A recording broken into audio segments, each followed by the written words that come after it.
जसं की तुम्ही थंबनेल वरून पाहिलं असेल की आपल्या बरोबर कोण कसं वागतंय आणि कोण कसं वागलंय बघा बरं का. आपल्या बरोबर कोण कसं वागतंय आणि इथून माग कसे वागलेत आणि आपल्याकडे जेव्हा पैसा होता त्यावेळेला ते लोक आपल्या संग कसे वागत होते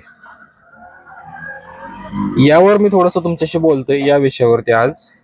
की आपल्याला बाहेर काय चाललंय आपल्याला त्याशी घेणं देणं नाही. आपण आपल्या संघ जे वैयक्तिक माझ्या संघ जे वेळ आलेली आहे, मी जे भोगलं आहे, मी जे केलेलं आहे त्याच्याच विषयी मी सांगतोय. मला कुणाशी काही घेणं देणं नाही.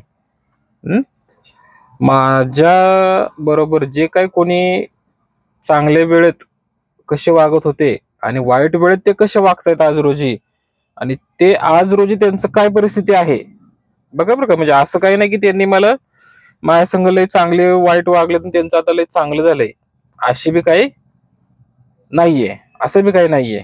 लक्षात असू द्या काय की ज्या वेळेला माझ्याकडे पैसा होता त्यावेळेला हे लोक सगळे माझ्या बरोबर असायचे. रोज सकाळी मला 7ला फोन करायचे, आज काय नियोजन आहे बालाजी घोडके, कुठं जायचंय, कुठं फिरायचंय, कुठे जायचं, नियोजन विचारायचं. नियोजन म्हणजे आजच्या दिवसाचं शेड्यूल काय आहे तुमचं, चला मग कुठं जायचं आज, असे विचारायचे.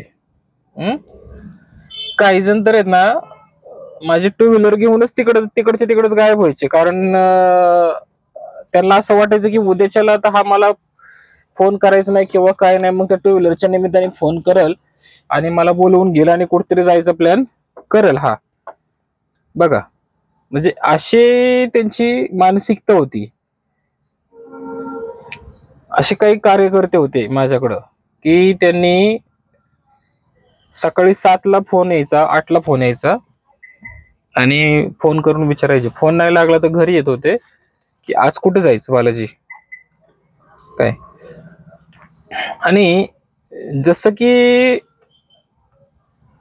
जिथे पाहिजे तिथे पैसे, उठसूट पैसे, ह्यांचे बायका पोरांना ह्यांच्या स्वतः ह्यांच्या कपड्यापासून ह्यांना पिण्याच्या पाण्यापासून ह्यांना आम्ही पैसे दिले. ही जी काही 4-2 टकोची जी काही होती माया बरोबर ह्यांना पाहिजे तसं ह्यांना उठसूट दिले. 1000 दिले, 500 दिले, 2000 दिले, 25 असे असे दिले. काय एका कार्यकर्त्याने माझ्या घरातली ड्रिल मशीन असते, ड्रिल मशीन विकली दारूसाठी. मला न सांगताच घेऊन गेला, कामासाठी लागते म्हणून, आणि बाहेरच तिकडे ड्रिल मशीन विकली त्याने. बघा 3000ची मशीन दारूसाठी त्याने विकली फक्त 1100 रुपयाला. काय बोलायचं, शब्द नाहीत बोलायला. पाण्याचा बॅरल, पाण्याची जी टाकी असते ना, पाण्याची टाकी, ती विकली. काय म्हणजे काय शब्द नाहीत मंडळी, इतकं लुटलंय बालाजी घोडकेला. म्हणजे शब्द अपूर्ण आहेत तुम्हाला सांगण्यासाठी की कशातून मी गेलोय आणि कशामुळे माझे हे दिवस आलेत. लक्षात ठेवा बरं का. मी आता हे कशामुळे माझं हे झालंय हे पण मी तुम्हाला सांगतोय.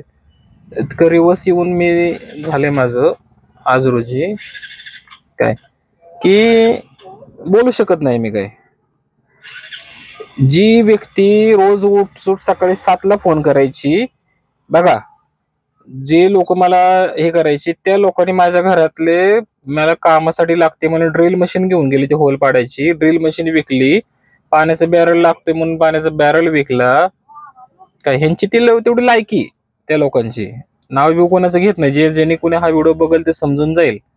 पाण्याची टाकी बॅरल विकला काय पैशासाठी, दारू प्यायसाठी. म्हणजे इथपर्यंत त्यांनी माझं वाईट होण्याचं हे केलं. आणि शेवटी एका मॅटर मध्ये त्याला माहिती होतं की आता ह्याच्यावर गुन्हा दाखल होणार आहे किंवा होऊ शकतो. काय आपण जर काय थोडेसे हे केले तर एका कार्यकर्त्याने, त्याच कार्यकर्त्याने ज्यांनी मशीन वगैरे नेली, ड्रिल मशीन हे केलं, त्याच कार्यकर्त्याने डिपार्टमेंटला पोलिसांना टिप दिली. काय टिप दिली आणि त्या टिपमुळं हा गुन्हा दाखल झाला 2023चा. 2023 डिसेंबर महिन्यात जो गुन्हा दाखल झाला, ती एका कार्यकर्त्याने टिप दिली, त्या टिपमुळे हा गुन्हा दाखल झाला. काय मला सांगा, एखाद्या व्यक्तीचे आपण जर पैसे देत असेल, निम्मे पैसे देत असेल आणि निम्म्या पैशासाठी जर गुन्हा दाखल करत असेल तो, तर कितपत योग्य आहे? असं काय नाही की आपण त्यांच्याशी वाद होता, काय होता, काहीच नव्हतं. निम्मे पैसे दिले, निम्मे राहिले होते, ते देणं चालू होतं आपलं हळू, स्टेप बाय स्टेप. काय एखाद्याची जिरवायची, तुला माझ्या पुढे चाललंय ना, तुला मी ओढतो, तुझी जिरवायची, ह्या हिशोबाने ह्या हेतूने त्यांनी आपल्याला टिप दिली आणि त्या टिपमुळं माझ्यावर गुन्हा दाखल झाला. ठीक आहे, आपण वाईट काम केलं होतं का नव्हतं ते परमेश्वराला माहिती, ते आपण बघून घेऊ. त्याच्यामुळे माझ्यावरती केस झाली 2023ची. मागच्या ब्लॉग मध्ये तुम्ही पाहिलं असेल 22ची झाली, ती वेगळंच, 23ची झाली. ह्या सगळ्या मॅटरमध्ये ते लोक बाजूला निघले. ते लोकांना मला समजलं नंतर कोणी टिप दिली, काय दिली, काय झालं, काय नाही. नंतर मग आल्यावरती, बाहेर आल्यानंतर त्याला त्यावेळेला विचारलं की बाबा तू का टिप दिली, काय नाही. म्हणलं मी तुझी कुठे टिप दिली, मी दुसऱ्याच माणसाची टिप दिली, तुझा माझा काय संबंध आहे, मी तुझ्या संग कशाला गद्दारी करू. काय पण त्या माणसामुळे मी इथंही झालो ना, अडकलो, मोकार घेणं देणं. बघा, शेजारी माणसाने त्यांनी माझं नाव घेतलं काय की, आणि त्यांनी मला अडकवलं कारण नसताना. आमचं सुरळीत चालू होतं, सगळं व्यवहार आमचा मिटत होता, सगळा पैसे देत होतो आम्ही, देणं घेणं होत असतं व्यवहारात, म्हणलं की पैसे देणं घेणं होत असतं. त्या ह्याच्यामुळं एका कार्यकर्त्याने टिप दिल्यामुळं गुन्हा दाखल झाला. म्हणजे लोक अशी एखाद्याची जिरवायची ना तुम्हाला, तर तुमचा त्यांचा परभोगच करणार तुम्हाला, ते पक्क तुम्हाला हेच करणार. विचार करा मग, तुम्ही किती चांगलं वागा, किती त्यांना तुमच्या अंगावरचे कपडे काढून द्या, नाहीतर काही बी करा, नाहीतर त्यांच्या घरी जाऊन बसा, नाहीतर त्यांना 10 लाख द्या, नाहीतर 5 लाख द्या, ती त्यांची जात दाखवतातच. काय त्यांना तुमचं चांगलं झालेलं देखवत नाही. तर त्यावेळेला कसं, माझ्याकडे दिवस चांगले होते, पैसा पाणी होता, 2-2 दारात गाड्या होत्या, 4 व्हीलर असायची, मोबाईल हायफाय राहणीमान माझं, 2-2 लाखाचे मोबाईल, 40-50 हजाराचे काही वस्तू बिस्तू सारखं माझ्याकडे, सारखं काही ना काय असायचं, खिशात 10-20 हजार पडून असायचे. त्यावेळेला काय मग आता समुद्र वाहते तर घ्या दोन. काय बघा, असा विषय झाला सगळा. म्हणजे काही ठराविक गाबडे, म्हणजे ठराविक जे काय म्हणतो ना आपण, त्यांची आपल्या बरोबर लायकी नाही, त्या लोकांनी टिप देऊन आपल्याला गुतवलं. नाही तर कुठेही झालं तरी पहिलं सगळीकडे जगात हेच चालते, तुझी जिरवायची ना, हे थांब मी ह्याला बघतो जरा, चल ह्याचे कुठं काय काय बिग पॉईंट आहेत, काढ चल, काय आणि होऊन जाऊ दे चल. म्हणजे असे काही लोक आहेत सध्या समाजामध्ये की तुम्ही जर पुढे जात असाल तर तुम्हाला ते ओढणार माग. बरं, तुम्ही इमानदारीने कमवा, नाहीतर बेईमानीने कमवा, नाहीतर चोऱ्या माऱ्या कमवून कमा, काय पण तुम्हाला एखादा पुढे जात असेल तर तो ते समोरच्याला देखवत नाही. त्याच्यामुळे माझ्यावरती कारागृहात जायची वेळ आली, त्याच्यामुळे माझ्यावर केस झाली एका कार्यकर्त्यामुळे. हा सगळा मॅटर, मला 2.5-3 लाख रुपयाला ते घर बुडलं माझं. काय अशा काही गोष्टी घडतायत, सगळ्यांचा हिशोब होणार. हे बघा, हिशोब हा सगळ्यांचा होणार. जे कोणी माझ्या संग वाईट वागले काय, आणि जे कोणी माझा फायदा घेतला, ह्यांचा सगळ्यांचा हिशोब मी करणार, म्हणजे करणार. सगळ्यांचं करणार, कोणाला हे नाही.